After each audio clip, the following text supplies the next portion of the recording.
Ito pong 4K na program ang gusto nating isulong sapagkat ito po sa tingin natin ang makakasagot sa problema ng mga seniors. Dahil po ang irepresenta ko po ang sektor ng senior citizen. Sa ngayon po, ang senior citizen sa Pilipinas ay 15 million. Kaya po, kinakailangan natin 3 party list ang tumatakbo para lahat maserbisyuhan. Kasi hindi kaya ng isang party list yan. So, hindi kami magkalaban. Pero ang akin, niyaya ko, dahil taga dito tayo, ay lang nga naman doon pa kayo sa Tagaluson. Meron tayo dito na pareho lang ng sinusulong. Pero dito po magkatalo sa plataforma ng gobyerno. Yan po, sinulat namin, para yan po ang sisingilin nyo sa akin. Especially, dahil nagkaharap tayo, hanapin nyo ko, nandito ang lula ko. Sabi niya, hanapin niyo yung apo mo. Dahil ito pinagsasabi niya. Ay taking the challenge sa lahat po ng senior dahil matapang ko po itong sasabihin dahil hindi po nga ako politiko. Wala akong intensyon na i-delay o ano dahil maayos na plataforma ating gusto. So, unang kay kalusugan. Dito sa K po, hindi na natin ma-deny na itong sektor na ito po yung vulnerable sa sakit. Or ito na may mga sakit na sektor. Walang magsabi dito na walang sakit. Pero meron magsabi, wala man akong sakit, pero alam mo na matanda. Pero sa totoo lang, walang senior citizen nang walang sakit. Pa-deny-deny lang yung iba dyan. Pero sa totoo lang, may sakit. Pag may sakit ka, may maintenance na gamot. Magpa-check up ka, kaya di ka ma-maintain kung regular check up in short. Ito po ay isang bigatin, baga mabigat sa atin, sa ating pamilya, dahil gastusin po ito. Pag sinabi mong sakit, ma-hospital ka, maintenance medicine, gastusin po ito. Ito ang problemang unang tinitignan namin na dapat solusyonan ng ating party list.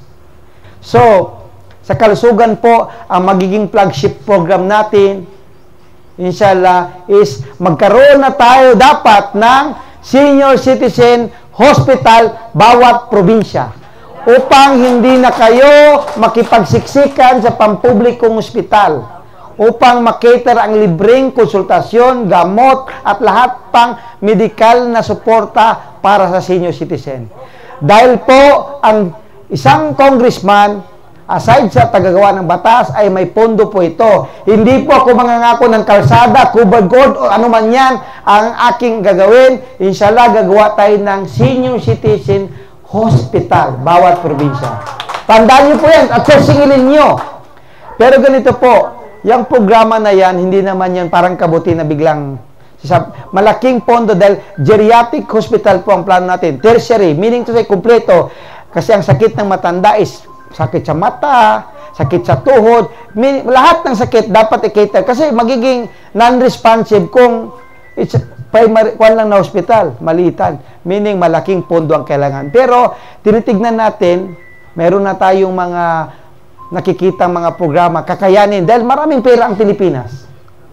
Yun pang. So, dahil po medyo hindi ganun kadali yun, para maramdaman nyo lang ang totoong sinseridad, ang aking plano, after na tayo mapunta sa Kongreso, hanapan natin ang paraan na makabili tayo ng mobile hospital for senior citizen, kasama na dito ang butika, mobile butika para sa senior citizen, para kami na mismo ang pupunta barangay to barangay, mag-ikot bawat araw-araw na yan. So, ilang set yan, meron sa North Cotabato, meron doon. So, kailangan lang namin ng suporta ng mga doktor, of course, dahil kailangan ng mga doktor doon, ng mga volunteer doktor. So, yan po ang pinaka-immediate. Kasi sa nanay ko po, retired teacher, kailangan niya magpa-regular check-up. So, tag 500 ata yan ng Alam niyo po ba, na sa Universal Healthcare Program ng bansa ngayon, dapat, hindi lang senyora, bawat Pilipino ay libre sa konsultasyon at maintenance medicine. Yun po ang nakaloob dyan sa Universal Healthcare. Kaya nga po hindi naubos yung pera ng PhilHealth, di ba? Nakita nyo sa TV, sa Facebook, 90 billion ng PhilHealth pinunta sa ibang ahensya para magamit. Hindi na-utilize for medical. Ang programa po ng gobyerno sa Universal Healthcare Program ay pwedeng yung mga business sector na mag-invest ng negosyo na sila ang mag-finance, then i-bill lang nila sa sa mga sa PhilHealth ang kanilang gasto doon. Business negosyo yun eh. Example, dito sa Matalan, kung may negosyante tayong may-aya, magpatayo ng consulta clinic. Mag-invest siya ng mga maintenance medicine, tapos doktor. Mag-claim lang siya billing every quarter doon sa PhilHealth, accredited ng PhilHealth. Ganun po dapat. Pero wala, hindi umaabot sa atin dito. Yung mga gamot dyan sa health center, kulang. Kasi maraming sektor ang nangangailangan dyan. Kulang. So, gusto natin ding ipalabas at invite ang lahat ng mga business sector na pwede silang mag-invest dito sa negosyong ito dahil para makatulong sa lahat. Na mabigyan lahat ng libreng gamot, libreng konsultasyon sa umpisa. So, yan po sa kalusugan. Tandaan po natin, kung nagkakasakit tayo, problema ng anak natin, problema ng pamilya natin. So, sisikapin natin na hindi na tayo maging problema ng anak natin, pati pamilya natin, kung meron na tayong senior citizen hospital dito sa probinsya ng North Cotabato. Okay? Pangalawang K, karapatan. Itong karapatan na to napakalawak at napaka-sensitibong usapin regarding sa senior citizen.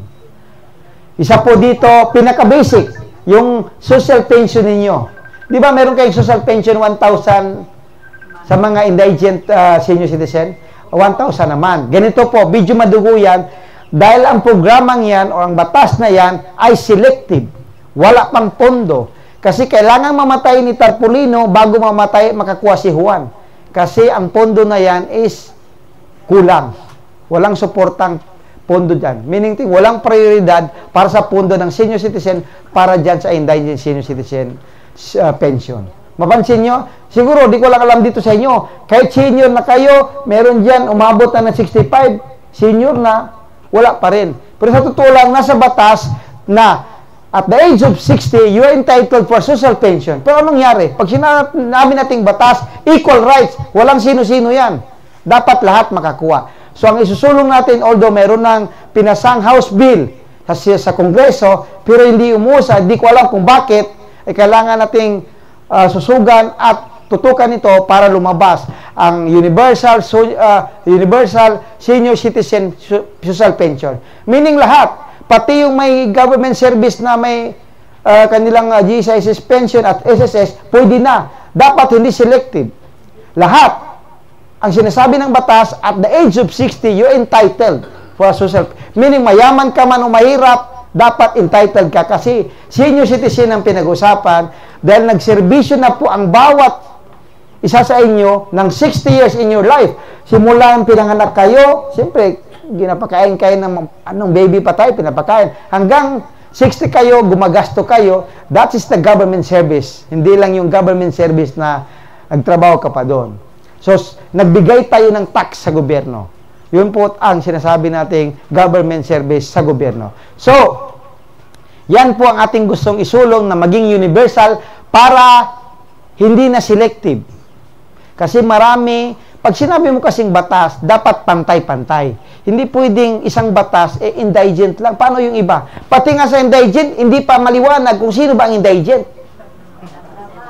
Meaning, ang implementing rules and regulation itong programa nito, ng batas na ito, hindi maliwanag, pinag-agawan, pinagmamakaawaan pa ng bawat senior. Bakit pa natin pahirapan ng senior?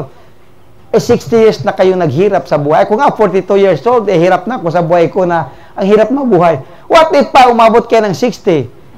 Kaya po, para po mabigyan ng dignidad ang kasi makita mo dito sa Pilipinas, parang walang prioridad sa mga senior citizen. Pag-usapan natin yan. Isa pa, doon sa karapatan, maraming pag-aabuso ang ginagawa sa mga senior citizen. Banggitin ko ito, isa-isa. Una-una, financial abuse. Pangalawa, abandonment. Pangalawa, mga physical abuse na yan. And other abuses. Magsimula tayo din sa financial abuse. Dalawang klase. May mga matatanda, mga senior, buhay pa, pinag-agawan na ng mga anak ang mga property. Wala nang karapatan si senior sa kanyang property dahil hindi na siya protektado ng batas. Ang mga anak, kamag-anak, pinaagawan. Kaysa may sakit na. Dapat po magkaroon tayo ng batas na proteksyon para sa pang-aabuso, pinansyal, para sa mga nakakatanda. Wala pong batas na ganun. Isa pa po, karamihan, Okay lang sa mga medyo may kita. Karamihan sa mga senior ay humihingi lang sa kamag-anak, sa anak. Napipilitan po sila. Meaning, isa pong financial abuse yun. Dahil, pinapahirapan, kailangan pang humingi, magmakaawa. Dito po sa bansang Pilipinas, sa ngayon, ang batas natin, ikaw magulang, simula nang ipanganak yung anak mo, hanggang 18 years old, alagaan mo, pakainin mo, patirahin mo, paaralin mo. Kung hindi, makakasuhan ka dito dahil ito ay protektado ng batas. Tama po? Pero walang batas na yung anak ay alagaan ang magulang. May bawsi, merong bayso. Di ba? Bawsi, meron. Sa matanda, anong tawag? Elders Protection Law, hindi pa po yan ay sulong. Kailangan bigyang pinansyal na proteksyon. Halimbawa, doon sa pinansyal, kailangan suportahan ng magulang. Kagaya ako, halimbawa, kikita ako ng 100,000 pesos sa buwan-buwan. Dapat, sasabihin ng batas, magdidikta ang batas na 3% of my income dapat pupunta sa aking magulang. Kung 5 kami, merong 15,000 yung magulang. So, at least yung matanda, senior, hindi na maghihirap. Kasi napansin niyo po, dito sa Pilipinas, dito sa atin, habang tumatanda, naghihirap ang tao. Pumunta ka ng Japan, habang tumatanda, lalong yumayaman. Pansinin niyo po, bakit ganito tayo sa Pilipinas? May problema tayo. Walang oportunidad at walang suporta para sa mga nakakatanda. Isa pang karapatan, bakit meron tayong sangguniang kabataan, bakit wala tayong sangguniang nakakatanda? Which is yung sangguniang kabataan, merong 10% from the era para sa kanilang mga serbisyo, para sa kanilang sahod. Dito sa inyo, OSCA, asosasyon. Hindi ito gobyerno. Ha? Wala na kayong karapatan para sumali sa pagpapalakad ng gobyernong ito? Volunteer na lang, libre. Nagsiservisyo kayo sa komunidad, sa kasamahan ninyo. Dapat po isulong natin ang sangguniang nakakatanda para ang OSCA may tamang representasyon sa barangay council at sa konseho. Hanggang sa probinsya.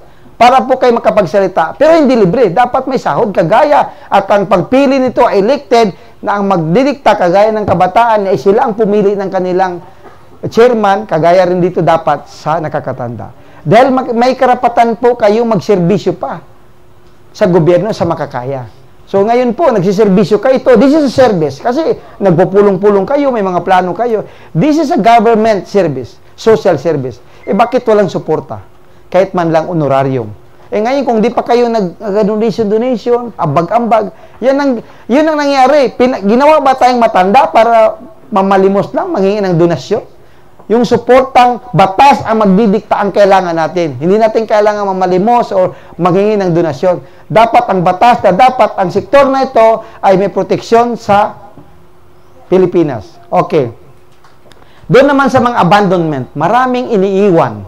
Maraming mga matatanda nagtitiis na okay lang siguro sa atin dito dahil malawak ang mga lupain natin dito. Pag pumunta ka sa Metro Manila, kahon ka doon. Pag ikaw matanda, halimbawa, magulang o senior, ayaw na sa'yo. Kasi hindi po lahat ng anak, kamag-anak, ay may pagmamahal sa magulang. Marami pong Pilipino, kabataan, na kulang ang pagmamahal sa mga magulang, hinahayaan, pinapahirapan, kinukulong pa nga. Nagtitiis ang isang matanda sa isang sulok dahil wala siyang choice, wala siyang mapuntahan. Paano? Walang proteksyon ng batas. So, ang isusulong natin, dapat magkaroon ng mandatory psychological and recreation center sa lahat ng munisipyo. Parang home for the aged. Na ang mag-maintain ang Estado, ang LGU, ang gagawin po doon, lahat ng mga abuse ng mga senior citizen ay doon po tutuloy. Na kahit yung senior walang matirhan, walang problema, punta na lang ako sa aming village, sa village ng mga senior. At merong supportang psychological and mental dahil pa matatanda, pag na-abuse, na-depress. Kailangan natin po yun. Yun po ang pangangalaga para bigyan ng dignidad ang pagiging matanda, bigyan ng halaga ang pagiging senior. So yun po, kailangan po nating pumasa ng batas na maging mandatory po ito. At saka, doon sa mga pangyayari, di ba nakikita nyo sa Facebook, mga 80 years old, 75 years old, pinapatay, sinasaksak, ginasuntok. Dapat po may proteksyon ng batas na mas mabigat na punishment sa mga gumagawa nito sa mga nakakatanda. Ngayon po, pa-equal lang kung anong normal na kaso, ganun lang. Dapat bigyang diin natin kung sino man ang mga taong nang api, nang abuso sa mga nakakatanda ay merong malaking kaparusahan. Para hindi na kayo kasi po, kayo pong mga senior ay weak na. Meaning, medyo mahina na sa pangangatawan. Hindi nyo na kaya makipaglaban o makipagsuntukan dyan. So, vulnerable po sa mga pang-attacking ganito. Kailangan meron tayong batas na magproprotekta sa mga senior upang kayo ay hindi maabuso. Isa po yan sa mga karapatang gusto nating tignan para isulong ang proteksyon, kahalagahan ng mga senior citizen. Pangatlong K po, kabuhayan. Ito ngayon ang sinasabi ko kanina. Dito sa Pilipinas, habang tumatanda, naghihirap. Doon sa ibang bansa, habang tumatanda, yung mayaman. Pasyal-pasyal lang si senior doon sa ibang bansa. Dito sa atin, nandoon sa bahay nakakulong, dagdag tambay pa. Dito sa atin po, walang oportunidad na trabaho para sa senior. Pag mag-apply ang senior, overage. Meaning, merong age discrimination ng society natin. Pag nakapunta kayo ng Hong Kong, Singapore, punta kayo sa McDo. Sinong service crew doon? Senior citizen ng Singapore. Binibigyan nila ng oportunidad makapaghanap buhay matatanda. Dahil, hindi ibig sabihin matanda, ayaw mo na maghanap buhay. Kaya simple, kailangan natin ng pera, pambili pakunti-kunti. Di ba? Kasi, mahirap sige hingi. Kailangan magtrabaho. At saka dagdag tambay, at saka exercise na dapat ang trabaho. So, isusulong natin na mag-encourage sa lahat ng business sector na mag-empleyado na mga senior para mabigyan ng oportunidad ang mga senior citizen magtrabaho. Pero hindi pwedeng 8 oras ang araw. Pwedeng per hora na lang ang mga senior. Per hour. Nakatrabaho ka ng 1, 2 oras sa umaga, okay na. Importante magkaroon tayo ng hanap buhay para isuporta sa ating sarili na lang. Huwag natin idamay mga anak natin. Para ng sarili, pambili lang ng gusto, candy, ice cream ba dyan? Kaysa naman, ang nangyari din sa Pilipinas, ang senior, pahingi daw nak ng pera kay mapunta ko palengke. Sa totoo lang, mabigat po ito sa mga magulang na humingi ng pera sa mga anak o sa mga. Pero wala po tayong choice dahil sa kahirapan. Wala tayong proteksyong pinansyal. Wala tayong oportunidad sa trabaho. Kasi nakalagay doon, overage ka na po, tay. Hindi po pwede. Kita nyo dito sa mga tindahan, walang senior dyan. Makita ka ng senior, may-ari ng tindahan. Madali lang ang trabaho magbantay tindahan, pwede man senior. Walang oportunidad. Meaning to say, dito sa bansang Pilipinas, pag senior ka na, wala ka ng halaga. Ganun ang society natin. Kailangan po, tugunan natin to, ayusin, at isigaw natin sa bansa na may halaga pa ang senior. Kaya pa magtrabaho. Marami, kahit 70 years old, mas malakas pa ata sa akin ng iba dito, 70 years old. So, yun po ang titignan natin sa kabuhayan. Maliban doon, siyempre po ang isang congressman ay merong pondo. Kagaya nino, masasabi kong organized, successful ang inyong OSCA dahil kita ko, buo kayo, marami kayo, madali kayong binuo, mga officers po ito, ay magbibigay po tayo ng programang livelihood program sa mga senior citizen na OSCA group na maayos, magagaling. So, parang pagalingan ito. So, siyempre dami, sinong kwan, ibigyan natin. So, sample, tinitignan ko dito, hindi po ako magbibigay ng ayuda, yung tag 1,000, ganon. Kasi baka hindi makaabot sa isang cruising, ubos na. Itaya sa loto, itaya sa sa gabi-gabi. Ang bibigay natin programa, kagaya ng ginawa ng aming party chairman, Godofredo Arquesa, 20% discount. Diba hanggang ngayon, in-enjoy nyo? Ang ating programa sa livelihood, sa tingin ko, sample, ang pinakauso ngayon nakikita natin, 7-Eleven.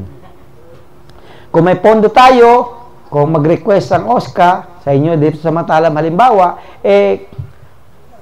sige, sa Matalam na mga seniors, ang gusto nila, magkaroon sila ng franchise na 7-Eleven. That is 5 million ang cost niya. So, pag meron na kayong franchise sa senior citizen, lahat ng kita ay sa inyo.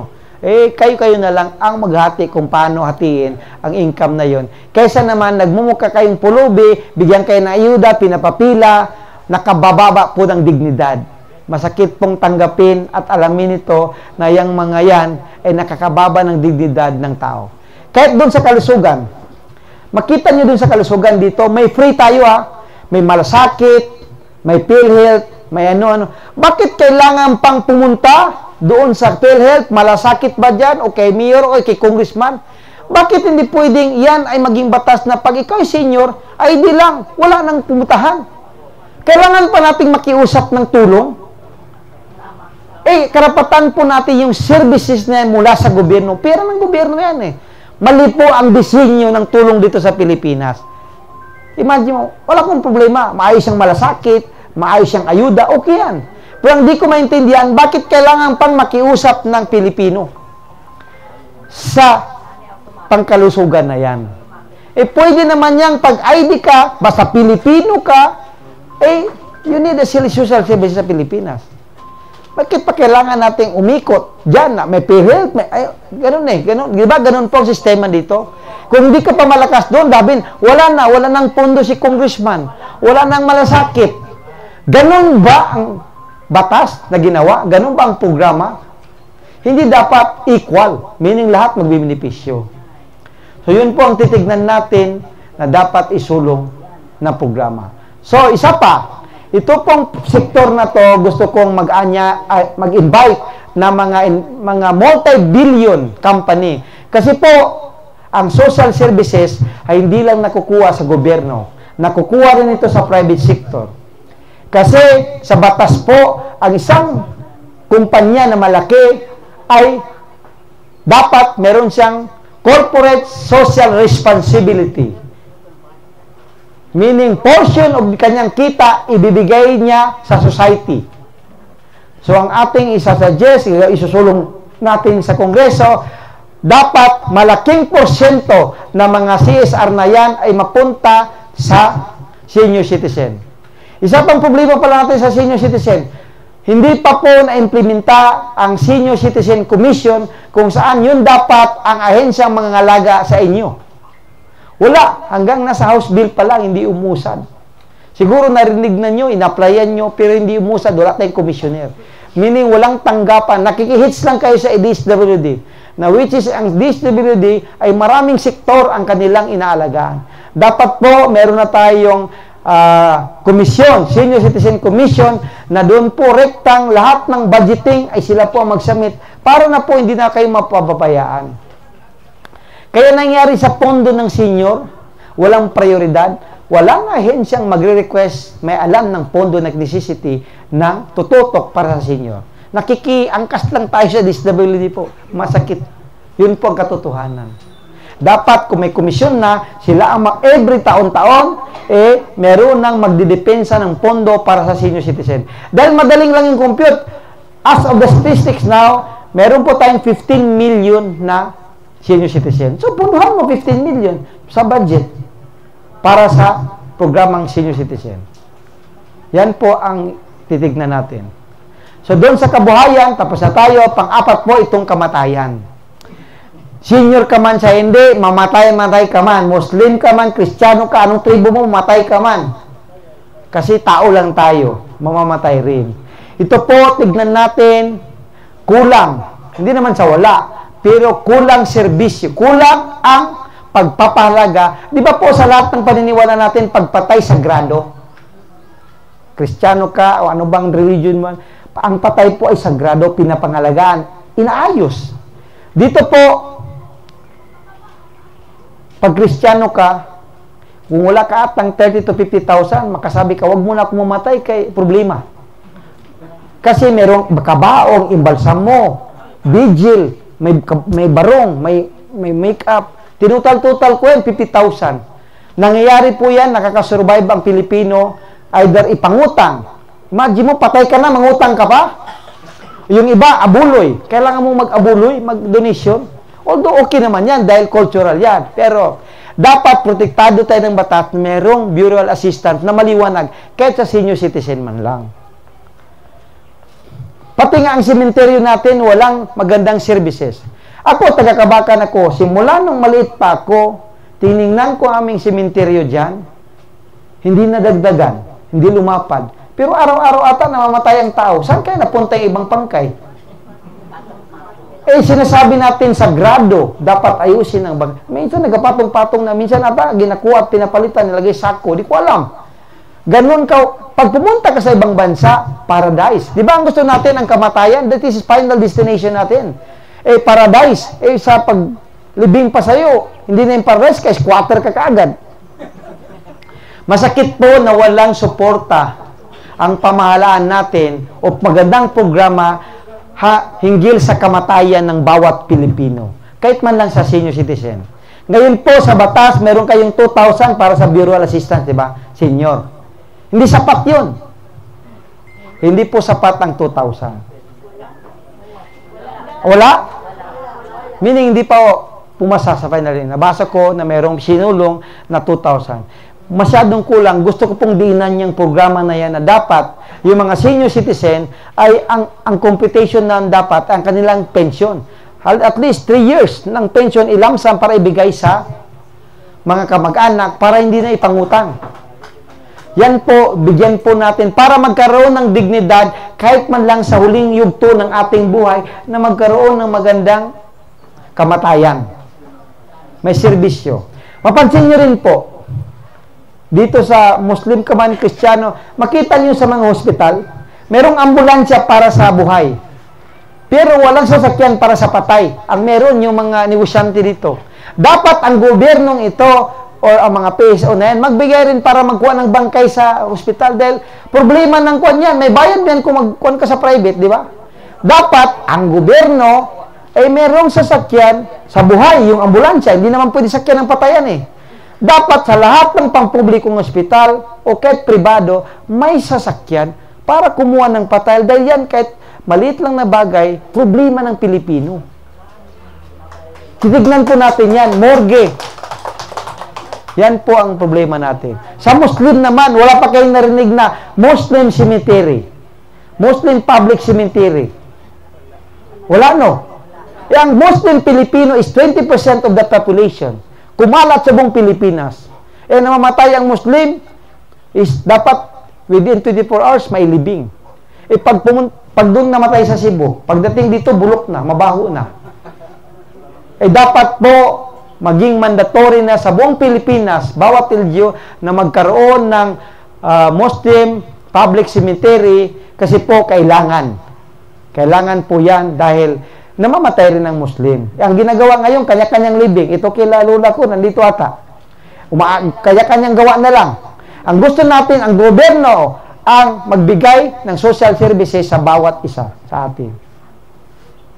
So yun po, kailangan po bigyang diin, gawa ng batas, para ang batas ang magdidikta. Hindi yung kung malakas tayo sa miro, hindi, o sino gobernador ba dyan. Wala. Dapat batas, equal rights ang ating isusulong, proteksyon. Para naman, especially sa mga senior, makita nyo na hindi na kayo matakot mamatay. Pag itong 4 na to, maisulong natin, doon pala sa sementeryo, gusto kong diinan din ito. Makita ko yung mga sementeryo natin, walang mga administration facilities, pati sa Muslim cemetery. Ang ibig kong sabihin, halimbawa sa Muslim, dapat merong mga hukay dyan, meaning dapat gobyerno ang magbabayad, hindi natin gagasto. Para may maintenance ba, administration. Dito sa atin, basta libing ka lang dyan, iatid ng purinarya, okay na. Hindi maayos. Dapat, nang lawak pa ng lupa dito sa atin, no? Dapat, sa Kabakan, kalawak ng lupa, dapat mag-additional kasi puno na. Meaning, ganun, walang pagpapahalaga sa kalagayan ng Pilipino sa kapatayan. Ito hindi nabibigyan ng prioridad kahit sa mga politiko, hindi pinag-usapan kasi ginagawa lang ito pang abuloy. Magsusurvive ang bawat Pilipino sa abuloy. Pag may namatay, ambag-ambag lahat ng senior citizen kaya ating member mamatay. Tag 500 tayo, kay tulungan natin ng pamilya. Ganun ang Pilipino. Pero sa totoo lang po, karapatan natin o obligado ang Estado na magbigay ng social services hanggang sa ating kamatayan. Ang hindi lang tayo maservisyon kung wala na, kung hindi na tayo makita, wala na. So, yun po. So, itong 4K program po natin, kung meron karoon tayo ng ospital, hindi na tayo matakot mas magkasakit dahil merong ospital mga alaga sa atin. Doon naman sa karapatan, hindi na tayo matatakot na maabuso dahil merong batas na magpuproteksa sa atin. Doon naman sa kabuhayan, hindi na tayo magpoproblema na wala tayong pera kahit paano binigyan tayo ng oportunidad makapagtrabaho o bigyan ng mga business grant ang mga OSCA at bigyan pa ng karapatan magserbisyo. Ay kaapat, kahit man lang sa huling yugto ng ating buhay, hindi tayo matatakot na pinangutang tayo ng kamag-anak natin para ilibing tayo. Meaning, hindi tayo matakot mamatay dahil yung estado. Pag pumunta kayo sa bansa, nakita mo doon parang garden. Garden pa, di ba? Karamihan, sino pong pupunta ng ibang bansa? Garden. Garden po doon, hindi kaya sa atin dito. So, yun po ang ating gusto na para kayo po mga lola namin, mga nanay, mga tatay, lolo, maging masaya. Kasi puro na lang stress, mental stress ang nangyari. Kasi walang proteksyon, walang pangangalaga na maayos ang estado. Na pag-iwanan po ang sektor na ito. Ako po si Mr. Leonardo Songkaya, ang Regional PISCAP President dito sa Region 12.